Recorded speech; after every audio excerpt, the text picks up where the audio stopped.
Hello viewers, যারা class 8 পড়ছো, আজকে তাদেরকে আমি থার্ড ইউনিট টেস্টের জন্য নিয়ে চলে এসেছি বাংলার সাজেশন। হ্যাঁ, তোমরা ঠিকই শুনেছো। আজকে তোমাদের বলে দেবো বাংলার কোন কোন চ্যাপ্টারের কোন কোন প্রশ্নগুলো ভালো করে দেখে গেলে অনায়াসেই তোমরা বাংলাতে 70-এ 70 পাবে। হ্যাঁ, তো তোমাদের পরীক্ষাতে সিলেবাসে কি কি রয়েছে সেটা তোমরা একবার প্রথমে দেখে নাও, তারপর তোমাদের প্রশ্ন উত্তর আমি বলে দেবো। তো দেখো, তোমাদের রয়েছে জেলখানা চিঠি, স্বাধীনতা, আদাব, শিকল পরার গান, হরিচরণ বন্দ্যোপাধ্যায়, ঘুরে দাঁড়াও, শুভা, পরাজয়, মাসিপেশি, টিকিটের অ্যালবাম, লোকটা জানলই না। এই কটা চ্যাপ্টার তোমাদের এবার থার্ড ইউনিট টেস্টের পরীক্ষাতে সিলেবাসে রয়েছে। 70-এ পরীক্ষা হবে। আর রয়েছে তোমাদের ছোটদের পথের পাঁচালী, যেটা তোমাদের আগেই আমি দিয়ে দিয়েছি, সেইগুলো ভালো করে করে নেবে। আর যেটা তোমাদের পড়া থেকে রয়েছে সেই প্রশ্নগুলো ভালো করে দেখে নাও কি কি করবে। ঠিক আছে, চলো শুরু করছি। প্রথমেই চলে আসো জেলখানা চিঠি, লেখক সুভাষচন্দ্র বসু। তো এখান থেকে কি কি প্রশ্ন তোমরা দেখবে। বাংলা তোমাদের একটা জিনিস বলে রাখি, বাংলা হোক বা ইংরাজি হোক, তোমাদের প্রত্যেকে আমি একটা কথা ভালো করে বলে রাখি প্রথম থেকেই, সেটা হচ্ছে কবিতা বা গল্প যেটাই হোক না কেন, উৎসটা তোমরা কিন্তু অবশ্যই ভালো করে দেখবে। তাহলে জেলখানা চিঠি যে তোমাদের গল্পটা বা পড়াটা রয়েছে, এইটা তোমাদের যে উৎস সেটা কি, এটা হচ্ছে তরুণের স্বপ্ন কাব্যগ্রন্থ থেকে গৃহীত হয়েছে।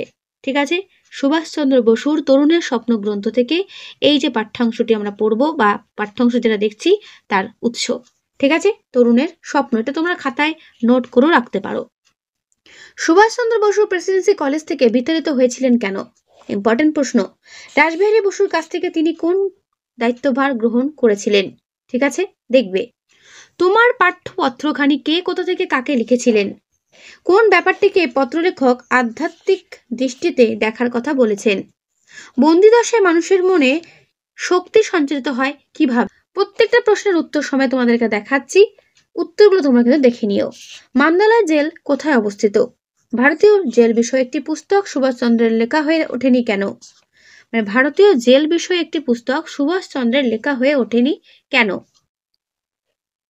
সুভাষচন্দ্র কোন দিলীপ রায়ের প্রেরিত বইগুলো ফেরত পাঠাতে পারেননি? করবে। সেই জন্যই খুব খুশি হয়েছি। বক্তাকে তিনি কি জন্য খুশি হয়েছেন? আমার পক্ষে এর উত্তর দেওয়া সুকঠিন। কে কাকে কথা বলেছেন? কিসের উত্তর দেওয়ার কথা বলা হয়েছে? দেখে নাও ভালো করে। মার্টারডম শব্দটির অর্থ কি? এই শব্দটি উল্লেখ করে বক্তা কি বক্তব্য রেখেছেন? কারাগারে বসে নেতাজির যে ভাবনা, যে অনুভব, তার অনেকখানি কেন অকথিত রাখতে হবে? দেখে নাও ভালো করে। এগুলো কিন্তু বড় প্রশ্ন। এর পরের চ্যাপ্টার স্বাধীনতা। ল্যাংস্টন হিউজ হচ্ছে কবি। ঠিক আছে, এই প্রত্যেকটা লেখার বা প্রত্যেকটা কবিতা বা গল্প যেটাই হোক না কেন, তার লেখক সমেত উৎস যদি থাকে অবশ্যই কিন্তু পড়তে হবে, কারণ অনেক সময় কিন্তু এগুলো তোমাদের শর্ট কোয়েশ্চেনে দিয়ে দেবে। ঠিক আছে, তো এর উৎস দেখে নাও। 100 বছরের শ্রেষ্ঠ নিগ্রো কবিতা গ্রন্থ থেকে এটা সংকলিত হয়েছে। স্বাধীনতা কবিতার কবিকে? স্বাধীনতা কবিতাটি বাংলা তর্জমা কে করেছেন? স্বাধীনতা কোনোদিনই আসবে না। স্বাধীনতা লাভের মূল শর্তগুলো কি? কোন কথা শুনে কান পচে গেল? ল্যাংস্টন হিউজ কোন দেশের রেনেসাঁসের অন্যতম নেতা হিসেবে পরিচিত ছিলেন? স্বাধীনতা কবিতা অনুসারে মানুষের কিসের অধিকার রয়েছে? করবে। শুনে শুনে কান পচে গেল। কোন কথা শুনে শুনে কান পচে গেল? তবু এই মুহূর্তের করণীয়টিকে কবি ল্যাংস্টন হিউজ তার স্বাধীনতা কবিতায় কিভাবে নির্দেশ করেছেন? দেখে নাও ভালো করে। বইটা ভালো করে সরিয়ে ভালো করে পুরো উত্তরটা তোমাদের আমি দেখিয়ে দিলাম। তাই যাদের বই নেই চিন্তার কোনো কারণ নেই, এখান থেকেই তোমাদের উত্তর তৈরি হয়ে যাবে। তারপরে প্রশ্ন, মৃত্যুর পরে কার কিসের প্রয়োজন হবে না? স্বাধীনতা একটা শক্তিশালী বীজ প্রবাহ। বীজ প্রবাহ কথাটির অর্থ কি? কবির মতে স্বাধীনতা কি? পরাধীন মানুষের স্বাধীনতা পাওয়ার পথগুলো কি? দেখে নিলে। আগামীকালের রুটি দিয়ে আজ কি আজ বাঁচা যায়? এখানে আগামীকাল আর আজ বলতে কি বোঝানো হয়েছে? আগামীকালের রুটি দিয়ে কি আজ বাঁচা যায়? এখানে আগামীকাল আর আজ বলতে কি বোঝানো হয়েছে? ভালো করে দেখবে। বড় প্রশ্ন আমি যেগুলো দিচ্ছি সেগুলোই করবে, তার বাইরে কিছু করার দরকার নেই, কমন পেয়ে যাবে। এর পরের চ্যাপ্টার আদাব। লেখক সমরেশ বসু। উৎস দেখে নাও। সমরেশ বসুর লেখা আদাব গল্পটি সমরেশ বসুর গল্প সমগ্র থেকে গৃহীত। প্রথম প্রশ্নের চ্যাপ্টার থেকে কোন সময় পর্বের কথা গল্পে রয়েছে? ডাস্টবিনের দুই পাশে দুই প্রাণী, প্রাণী দুটির পরিচয় দাও। ওইটার মধ্যে কি আছে? বক্তা কিসের প্রতি ইঙ্গিত করে? গল্পে কোন নদীর প্রসঙ্গ রয়েছে? সুতামজুরের ঠোঁটের কোণে একটু হাসি ফুটে উঠল, তারই হাসির কারণ কি? সমরেশ বসুর ছদ্মনাম কি ছিল? আদাব গল্পে আদাব শব্দের অর্থ কি? আদাব গল্পে কোন সময় পর্বের কথা রয়েছে? রাত্রির নিস্তব্ধতাকে কারা কাঁপিয়ে দিয়েছিল? মিলিটারি টহলদারি গাড়িটা কোন পার্কের পাশ দিয়ে পাক খেয়ে গেল? শহরে 144 ধারা কারফিউ অর্ডার জারি হয়েছে কেন? বুড়িগঙ্গার হেইপারে সুবই ডায় তোমার উত্তরে উদ্দিষ্ট ব্যক্তি কি বলেছিল? আদাব গল্পে কোন নদীর প্রসঙ্গ রয়েছে? আদাব গল্পে দুজন হিন্দু মুসলমান চরিত্রের উল্লেখ আছে, তারা কি কাজ করত? হেলার মাঝবাতিও গেছে সাতাইয়া, তো এখানে বক্তাকে, ঠিক আছে, গ্রাম বাংলার কথা যেহেতু তাই এইরকম ভাষায় উচ্চারণ হয়েছে, ঠিক আছে। মাঝের পুটলির মধ্যে কি কি ছিল? দোস্ত তোমাগো ওই লিগুয়ালো গই। লিগুয়ালো গই শব্দের অর্থ কি? আর কি হিন্দুবাবু আইবো আমার নয়ে? হিন্দুবাবুটি কে? করবে। বড় প্রশ্ন দেখো, ভূত দেখার মতো চমকে উঠল সুতা মজুর, চমকে ওঠার কারণটা কি? পুরো উত্তর দেখে নাও। মাঝি কতদিন হলো ঘরের খবর পাননি? ডাকু ভাগতা হে। ডাকু বলতে এখানে কাকে বোঝানো হয়েছে? মাঝির সংকেত মতো সামনের দিকে তাকিয়ে সুতা মজুর দেখলো, সামনের দিকে তাকিয়ে সুতা মজুর কি দেখছিল? করবে। রাত্রি নিস্তব্ধতাকে কাঁপিয়ে দিয়ে মিলিটারি টহলদার গাড়িটা একবার ভিক্টোরিয়া পার্কের পাশ দিয়ে একটা পাক খেয়ে গেল।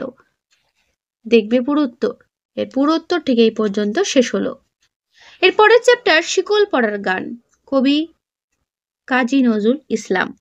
এর উৎস দেখে নাও। শিকল পড়ার গান কবিতাটি 1924 খ্রিস্টাব্দে প্রকাশিত কাজী নজরুল ইসলামের বিশেরবাসী কাব্যগ্রন্থের অন্তর্গত। দেখে নিলে। শিকল পড়া ছল বলতে কবি প্রকৃতপক্ষে কি বোঝাতে চেয়েছেন? এর পুরো উত্তর তোমাদের ঠিক এই পর্যন্ত শেষ হলো। ক্ষয় করতে আসা মোদের সবার বাঁধন ভয়, বাঁধন ভয় করতে বাঁধন ভয় ক্ষয় করতে কারা কোথায় এসেছেন? মুক্তিপথের অগ্রদূতের চরণ বন্দনা কিভাবে রচিত হয়? দেখে নাও ভালো করে। মোদের অস্থি দিয়ে জ্বলবে দেশে আবার বজ্রানল, প্রমুক্তি দিতে আবার শব্দটি ব্যবহৃত হয়েছে কেন? করবে। শিকল পড়া গান কবিতাটির মূল কাব্যগ্রন্থটির নাম লেখো। শিকল তোদের করবরে বিকল, তোদের বলতে কাদের কথা বলা হয়েছে? শিকলকে কিভাবে বিকল করা হবে বলে কবি মনে করেন? কারাগারে বন্দী হওয়ার আসল উদ্দেশ্য কি? প্রলয়শিখা কাব্যগ্রন্থের রচয়িতাকে? ত্রাস দেখিয়েও করবে ভাবছ? কি করার কথা বলা হয়েছে? মোরা ফাঁসি পড়ে আনবো হাসি, মৃত্যুজয়ের ফল। ফাঁসি পড়ার মধ্যে দিয়ে কিভাবে মৃত্যুজয়ের ফল লাভ সম্ভব বলে তুমি মনে করো? দেখে নাও পুরো উত্তর। এই লাঞ্ছিতেরাই অত্যাচারকে হানছে লাঞ্ছনা। লাঞ্ছিত বলতে কাদের বোঝানো হয়েছে? এর পরের চ্যাপ্টার হরিচরণ বন্দ্যোপাধ্যায়, লেখক হীরেন্দ্রনাথ দত্ত। দেখো কি কি পড়বে এখান থেকে। উৎস দেখে নাও। পাঠ্য হরিচরণ বন্দ্যোপাধ্যায়ের প্রবন্ধটি হীরেন্দ্রনাথ দত্তের লেখা শান্তিনিকেতনে এক যুগ এই গ্রন্থ থেকে নেওয়া হয়েছে। মনে রাখবে, এইগুলো কিন্তু খাতায় একটা জায়গায় প্রথমে তোমরা নোট করবে, দিয়ে মুখস্থ করবে, নাহলে কিন্তু ভুলে যাবে কোন লেখক কোন গ্রন্থ থেকে কি লিখেছেন। এই জিনিসটা কিন্তু ভুলে যাওয়ার সম্ভাবনা বেশি থাকে। তাই যা বলছি তাই কিন্তু করো, ঠিক আছে। আর হ্যাঁ, এটা করতে করতে তোমাদের একটা কথা বলে রাখি, তোমাদের হয়তো অনেকের সিলেবাসে হয়তো কিছু চ্যাপ্টার এক্সট্রা থাকতে পারে। যদি থাকে তাহলে অবশ্যই আমায় কমেন্টে জানাবে, আলাদা করে সেই চ্যাপ্টারগুলো ভিডিও আমি তোমাদের দিয়ে দেবো। অনেকের স্কুলে কিন্তু সিলেবাস একটু আলাদা হতেও পারে, কারণ এক একটা স্কুল এক এক রকম সিলেবাস কিন্তু করছে, এটা সত্যি। তাহলে তোমরা কিন্তু অবশ্যই আমাকে নির্দ্বিধায় কমেন্টে জানিয়ে দিও তোমাদের এক্সট্রা কোন কোন চ্যাপ্টার আছে, যদি কারো থাকে তো, ঠিক আছে। আর এটাই হচ্ছে সিলেবাস বেশিরভাগ স্কুলে, তাই আমি এটা ধরেই তোমাদের সাজেশন করে দিলাম। এক্সট্রা যদি থাকে বলো, আমি দিয়ে দেবো, ঠিক আছে। আজকে সাংসারিক বুদ্ধিসম্পন্ন ব্যক্তিরা যাকে হঠকারিতা বলে মনে করবেন, যাকে বলতে কাকে বুদ্ধিজীবীরা হঠকারিতা মনে করবেন?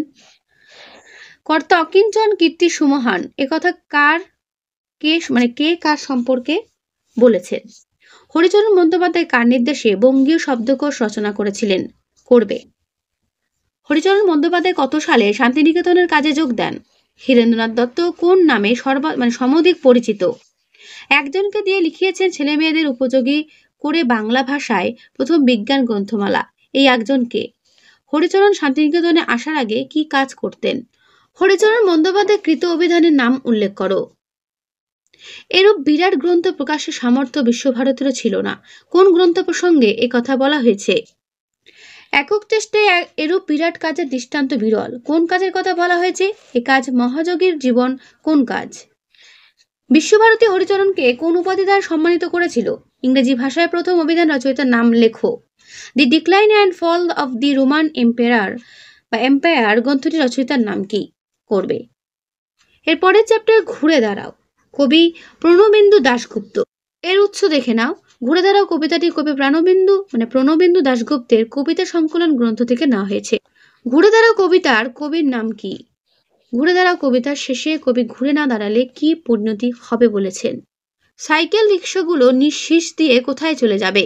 কাদা ভর্তি রাস্তায় কোথায় উঠে পড়বে? শহরতলি কেমনভাবে জেগে উঠবে? ঘুরে দাঁড়াও কবিতাটি বা কবিতায় কবি কোন আহ্বান জানিয়েছেন?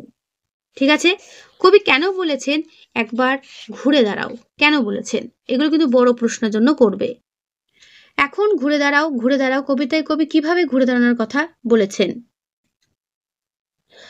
তুমি যদি বদলে দিতে না পারো সমাজকে বদলে দেওয়ার কথা তুমি যেভাবে ভাবো সে সম্পর্কে সংক্ষেপে লেখো। দেখে নাও পুরো উত্তর তোমাদের আমি দেখিয়ে দিলাম। এর পরের চ্যাপ্টার শুভা লেখক রবীন্দ্রনাথ ঠাকুর। এর উৎস দেখে নাও। রবীন্দ্রনাথ ঠাকুর রচিত শুভা শীর্ষক ছোট গল্পটি গল্পগুচ্ছ গ্রন্থ থেকে নেওয়া হয়েছে। শুভার প্রকৃত নাম কি? শুভার বাবাকে? বাণীকণ্ঠের কনিষ্ঠ কন্যার নাম কি? করবে। শুভা গল্পটি কার লেখা? শুভা দুই বড় বোনের নাম কি? পিতামাতার মনে সে সর্বদাই জাগরুক ছিল। কে কেন জাগরুক ছিল? মনে করি তো আমাকে সবাই ভুলিলে বাঁচি। কার কেন এমন মনে হতো? শুভা কোন গ্রামে বাস করত? শুভা গল্পে বাংলাদেশের ছোট নদীটিকে রবীন্দ্রনাথ কিসের সঙ্গে তুলনা করেছেন? এর পরের প্রশ্ন, গল্পে শুভার কোন কোন বন্ধুর কথা রয়েছে? লোকটি নিতান্ত অকর্মণ্য। কোন লোকটির সম্বন্ধে বলা হয়েছে? শুভা গল্পে মাছ ধরার শখ কার ছিল? উভয়ের মধ্যে সমভাষা ছিল না। উভয় বলতে কাদের বোঝানো হয়েছে? শুভাকে সু বলে ডাকত কে? এজন্য তাহার শত্রু ছিল। কার শত্রু ছিল? যেন দেবতা স্বয়ং নিজের বলির পশু বাছিয়া লইয়া আসিয়াছেন। দেবতাকে বলির পশুই বা কে? শুভার বর কতদিন পরে জানতে পারে যে শুভা বোবা। শুভা গল্পটি লেখক কোন বাক্য দিয়ে শেষ করেছেন? লেখো। এর পরের চ্যাপ্টার পরাজয়। দেখো কি কি করবে। লেখক শান্তিপ্রিয় বন্দ্যোপাধ্যায়। উৎস দেখে নাও। পাঠ্য পরাজয় গল্পটি সিদ্ধার্থ ঘোষ সম্পাদিত খেলা আর খেলা শীর্ষক সংকলন গ্রন্থ থেকে নেওয়া হয়েছে। এত দুঃখ এত ব্যথা সে কখনো পায়নি। এখানে কার দুঃখ বেদনার কথা বলা হয়েছে? গঙ্গার পাড়ে গিয়ে কোন দৃশ্য রঞ্জনের চোখে ভেসে উঠল? রঞ্জনে দলবদল করার খবর ছড়িয়ে পড়ার সঙ্গে সঙ্গে টনক নড়েছিল ক্লাব কর্তাদের। কিভাবে ক্লাব কর্তাদের যে টনক নড়েছে তা বোঝা গেল। ব্যাপারটা কি হলো বুঝতে একটু সময় লাগলো সমর্থকদের। এখানে কোন ব্যাপারটার কথা বলা হয়েছে? রঞ্জন নামগুলো পড়ার চেষ্টা করে। রঞ্জন কোন নামগুলো পড়ার চেষ্টা করে?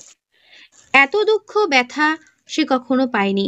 এত দুঃখ যন্ত্রণার দিনে কিভাবে অতীতের সুন্দর দিনগুলোর কথা রঞ্জনের মনে এসেছে তা লেখো। দেখে নাও ভালো করে। এর পুরো উত্তর এই পর্যন্ত শেষ হলো। ফেরারি উপন্যাস রচয়িতাকে। এখানে এত দুঃখ এত ব্যথা সে কখনো পায়নি, দুঃখটা কিসের? সারাটা সকালও ছটফট করে বেরিয়েছিল। কে কেন ছটফট করে বেরিয়েছিল? কথাটা মনে হতেই রাগে ফুঁসে উঠল রঞ্জন। রঞ্জন রাগে ফুঁসে উঠল কেন? রঞ্জনদা তুমি কাল ক্লাবে যাওনি? এই প্রশ্নের উত্তর রঞ্জন কি বলেছিল?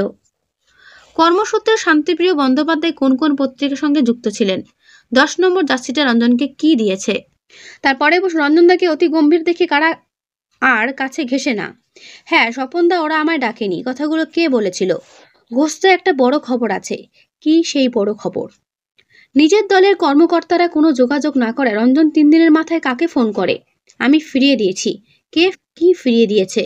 কলকাতার 2 বড় দলের প্রথম লড়াই কোথায় ছিল? স্বপনরা যা চেয়েছিল তাই হলো। স্বপনরা কি চেয়েছিল তা কিভাবে সফল হলো? 2 হাতে মুখ ঢেকে শুয়ে পড়লো একটা বেঞ্চিতে। কে শুয়ে পড়লো? এমনভাবে শুয়ে পড়ার কারণ? মাসি পিসি। এর পরের চ্যাপ্টার মাসি পিসি কবিতা লেখক কবি জয় গোস্বামী। তো দেখো এই জয় গোস্বামীর লেখার যে তোমাদের রয়েছে মাসি পিসি, তার উৎস দেখে নাও। তার উৎস হচ্ছে পাগলি তোমার সঙ্গে কাব্যগ্রন্থ, এখান থেকে নেওয়া হয়েছে। মাসি পিসি কবিতাটি কার লেখা? জয় গোস্বামীর লেখা। 2টি কবিতার বইয়ের নাম লেখো।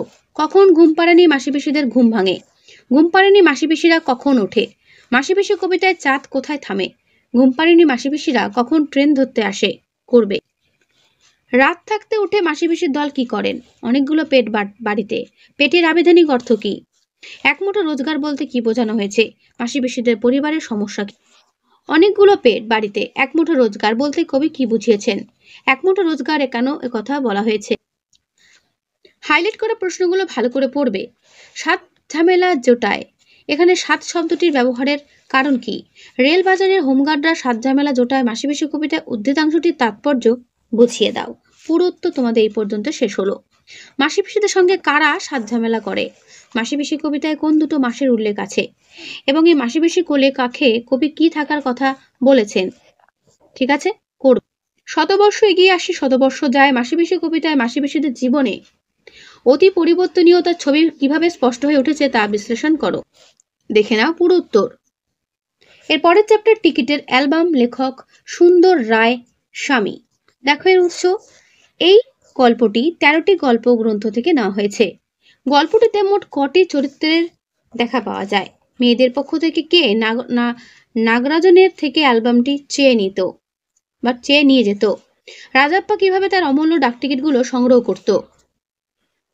নাগরাজনের অ্যালবামটি তাকে কে উপহার দিয়েছিলেন? সেই অ্যালবামের প্রথম পাতায় কি লেখা ছিল? নাগরাজনের অ্যালবামের প্রতি সকলে আকৃষ্ট হয়ে পড়ল কেন? করবে। কেটে পড়ো হিংসুটে পোকা, বক্তাকে কাকে সে এমন কথা বলেছে, তুমি এই কথার মধ্যে কোনো যুক্তি খুঁজে পাও? লেখো।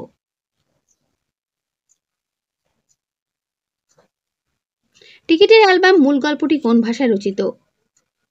রাজাপ্পা রেগে গিয়ে বলল, তোরা এমন নকলানবিশ হয়েছিস কেন রে? রাজাপ্পা কোন নকলানবিশির কথা বলতে চেয়েছে? আর অমনি নাগরাজন মহামান্য লোক হয়ে গেল। বক্তা কেন নাগরাজন মহামান্য লোক হয়ে গেল বলে মনে করেছে? কে 25 টাকায় রাজাপ্পার অ্যালবাম কিনতে চেয়েছে? এদের সঙ্গে তর্ক করে লাভ নেই। মন্তব্যটি কার? তর্ক করে কেন লাভ নেই? এর পুরো উত্তরটা এই পর্যন্ত শেষ হলো। রাজাপ্পা কিভাবে তার অ্যালবামটি সাজিয়ে তুলেছিল? নাগরাজনের অ্যালবামের বর্ণনা করো। দেখে না পুরো উত্তর। এর পুরো উত্তর তোমাদের ঠিক এই পর্যন্ত শেষ হলো। অ্যালবামটা শক্ত করে জাপটে ধরে হু হু করে কাঁদতে লাগলো। কার কথা বলা হয়েছে তার এভাবে কেঁদে ওঠার কারণটি বুঝিয়ে দাও। দেখে নাও পুরো উত্তর। এর পরের চ্যাপ্টার লোকটা জানলই না, কবি সুভাষ মুখোপাধ্যায়। দেখে নাও উৎস। লোকটা জানলই না কবিতাটি সুভাষ মুখোপাধ্যায়ের শ্রেষ্ঠ কবিতা থেকে নেওয়া হয়েছে। তো দেখো কি কি প্রশ্ন করবে। কাল মধুমাস কাব্যগ্রন্থ রচয়িতা কে? লোকটা জানলই না কবিতায় বাঁদিকের বুক পকেট বলতে কি বোঝানো হয়েছে? ইহকাল পরকাল এই শব্দটা এখানে কি অর্থে ব্যবহৃত হয়েছে? আলাদিনের আশ্চর্য প্রদীপ বলতে এখানে কি বোঝানো হয়েছে? লোকটা জানলই না কবিতায় লোকটি বাঁদিকের বুক পকেটের আরেকটু নিচে হাত দিলে কি পেতেন? লোকটার ইহকাল পরকাল গেল, কথাগুলোর তাৎপর্য কি? Very very important. দেখে নাও পুরো উত্তর, ভালো করে দেখে নাও। এই পর্যন্তের উত্তর শেষ হলো। কড়ি দেওয়ার জন্য লক্ষ্মী কি করে কিসে করে এলেন? লোকটা জানলই না কবিতায় রণ পায়ে কে এসেছেন? লোকটার দু আঙুলের ফাঁক দিয়ে কি খসে পড়ল? লোকটা জানলই না কবিতায় কোন কথাটি লোকটির অজানা থেকে গেল? খসে পড়ল তার জীবন, কিভাবে তার জীবন খসে পড়ল? লোকটা জানলই না কবিতায় কতবার ব্যবহৃত হয়েছে এই লোকটা জানলই না পংক্তিটি? বোঝা গেল? তোমাদের কিছু ব্যাকরণ থাকবে এই পড়াগুলো ছাড়াও। সেই ব্যাকরণে থাকবে সমাস। সমাস কোনগুলো করবে একবার দেখে নাও। যেগুলো পেনে এখানে মার্ক করা রয়েছে পেনের গুলো ভালো করে একবার দেখে নেবে। সমাস তোমাদের কিন্তু থাকবে, যেমন লাল নীল, লাল ও নীল ও থাকার জন্য দ্বন্দ্ব সমাস। এইভাবে তোমরা কিন্তু এগুলো একবার দেখে নিও। তোমাদের ফাইনালি কিন্তু সমাসটা রয়েছে, তাই এটা তোমাদের একবার আমি দেখিয়ে দিলাম। ঠিক আছে, পড়াগুলোর পাশাপাশি সমাজটা তোমাদের কিন্তু প্রত্যেকের দেখতে হবে। যেগুলো আমি দিচ্ছি সেগুলো করো, একটু ভরসা রেখে এগুলো করে যেও, পরীক্ষাতে দেখবে এর মধ্যেই কমন পেয়ে যাবে। ঠিক আছে, তোমাদের ব্যাকরণ কিন্তু থাকবে, তার মধ্যে থাকবে সমাস। তো ব্যাকের সমাস থাকবে, তাছাড়া কিছু দুই একটা জিনিস প্রশ্ন থাকবে, আমি সেটা তোমাদের দেখিয়ে দিচ্ছি। এগুলো ভালো করে দেখে তোমাদের যেটা আমি দেবো সেগুলো তোমরা কিন্তু পড়ে যেও। ঠিক আছে, সমাসবদ্ধ পদ সহ এই যেগুলো দেখতে পাচ্ছ ব্র্যাকেটে সমাসগুলোর নাম দেওয়া রয়েছে, তো এগুলো কিন্তু ভালো করে একবার দেখে নেবে। জাস্ট এক ঝলক তোমাদেরকে আমি পুরো বইটা সরিয়ে দেখিয়ে দিচ্ছি, জাস্ট পজ করে এগুলো পড়তে আরম্ভ করে দেবে, কমন এর মধ্যেই পেয়ে যাবে। এর বাইরে কিছু আসবে না, এটুকু বলতে পারি। যে কটা দিচ্ছি সে কটা কিন্তু পড়ো। প্রচুর সমাস হয়, ঠিক আছে, সমাস কিন্তু অনেক হয়, তার মধ্যে এখানে কয়েকটা কিছু দেওয়া রয়েছে, এগুলোই তোমরা কিন্তু দেখে যেও। তো তোমাদের সিলেবাস সহ এই হচ্ছে পুরো সাজেশন। ঠিক আছে, অর্থাৎ টেক্সট বইয়ের পুরো সাজেশন এই হলো। এগুলো ভালো করে দেখো, পরীক্ষাতে এর মধ্যে কমন পেয়ে যাবে। ঠিক আছে, গ্রামার পোর্শনটা আলাদা করে আরেকটা ভিডিও তোমাদের আমি দেবো, যেখানে তোমাদের পুরোটাই ডিটেলস আরও বলে দেবো, গ্রামার সমেত রচনা যেগুলো আছে তোমাদের লেখা সব কিছু তোমাদের একটা ভিডিওতে আমি দিয়ে দেবো। তাই কেউ চিন্তা করো না, জাস্ট যেগুলো আমি দিলাম এখন এগুলো ভালো করে পড়তে শুরু করে দাও। পরীক্ষাতে দেখবে এর মধ্যেই কমন পাচ্ছ প্রত্যেকেই, 70-এ 70 পাবে, এটুকু আমি বলতে পারি। তাহলে আজকে এই ভিডিওটা আমি এখানে শেষ করছি। কেমন লাগলো অবশ্যই কমেন্টে জানিও। ভালো লাগলে লাইক, অবশ্যই বন্ধুদের কাছে শেয়ার করো। ওকে।